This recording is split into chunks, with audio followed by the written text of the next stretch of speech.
Experimental archaeology is a method of trying to understand things that have been dug up from the dirt, which we're not absolutely sure of how they were manufactured or how they were used. So we sat down with like raw materials and try to create replicas and then test them to see if they're going to behave the same way. Living historians and archaeologists oftentimes work together on experimental archaeological projects like this one.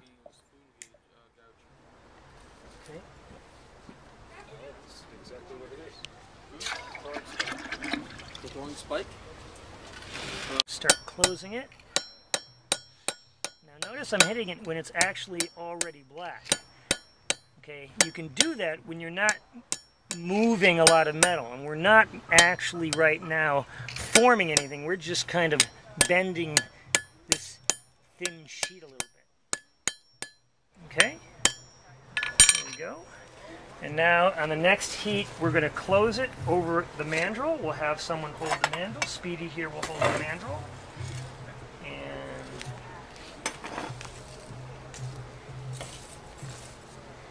okay. You sure you don't want me to overlap it? Yep. Okay. Actually, I've done a little research on arrowheads, and I found that a lot of the ones I was finding, they weren't even welded shut. Nope, yeah, that's true. That I saw. Okay. There we go. Over here. Recycled metal.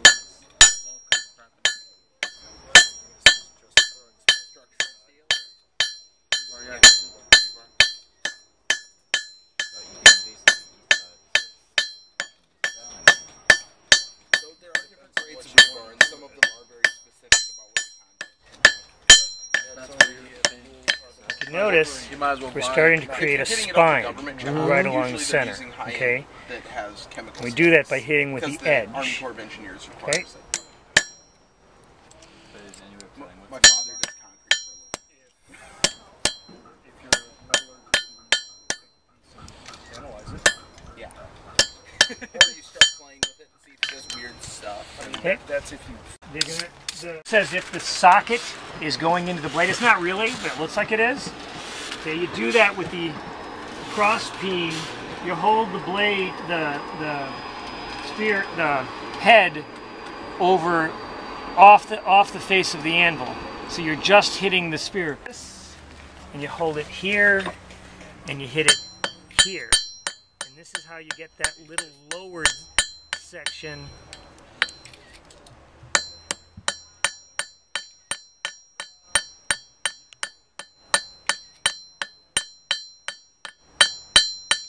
And then you switch to the other side of your anvil. Okay, this is one of those times when you sit on both sides. Okay.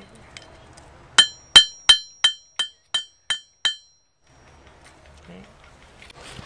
And it's wrought iron. It'll file actually quite easily.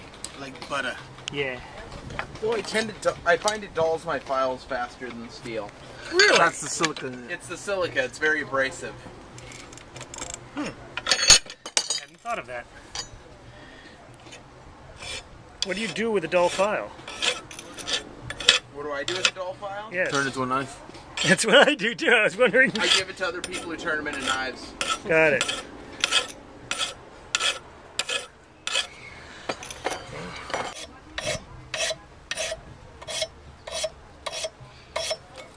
Careful, Danr. God, you sliced yourself good. Get a Band-Aid. Stop filing, go get a Band-Aid. Danr, stop filing, go get a Band-Aid. Put some antibiotic ointment on. Talk about Danr. They don't want in here.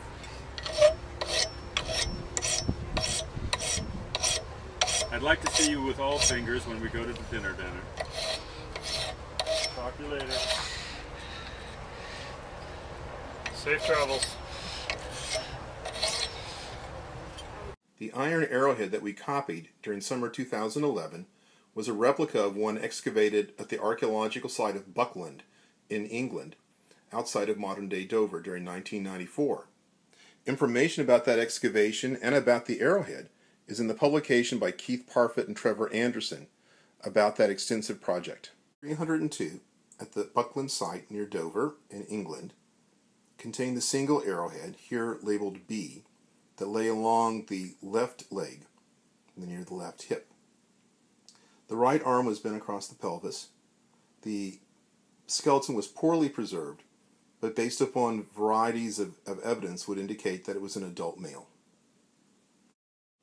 The iron arrowhead that Daniel reproduced was one of the special finds, in fact, special find 602, found with grave 302. It was an iron arrowhead leaf-shaped blade, and there was a split socket that contained remains of mineralized ash wood.